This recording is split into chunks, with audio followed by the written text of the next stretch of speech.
kecheki сүйлөшкөндө, карындашым. Кече сүйлөшкөндөй, мэриянын атынан силерге, күйөөларга, жээнлерге 3 бөлмөлүү квартира, 2-нчи этажда силерге белек. Так. Gelen diyelim. Gel, üç falan da hareket yemedeli. Gel kızım. Gel,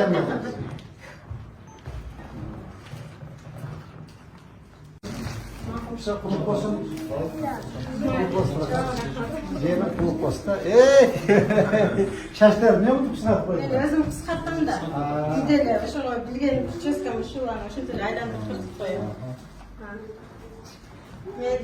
Baktır yaşlarınızda. Baktır. Kıyalak baktır kuluk olsun. Yaşlarınızda. Baktır yaşlar. Neyse şimdi ben bağa birinci çok çevremle çığ koydum. Şundan nesmege iyi olup kaldık da. Bu da Allah talan nasip et. Kutun emesiz negiz için. Yoksa da baldarın hırslısı ve dalının derin için. Anan bütün razı olduk. İşen algan çok yoldaşımı koystem. Ben özümden işen algan çokumda. Şu günde geçke banday bulduk. İla toplumdanıp adamlar kutukta uyumak olsaç. Ama meri özge rahmat. Şunda emele kolda negizi üçemdi.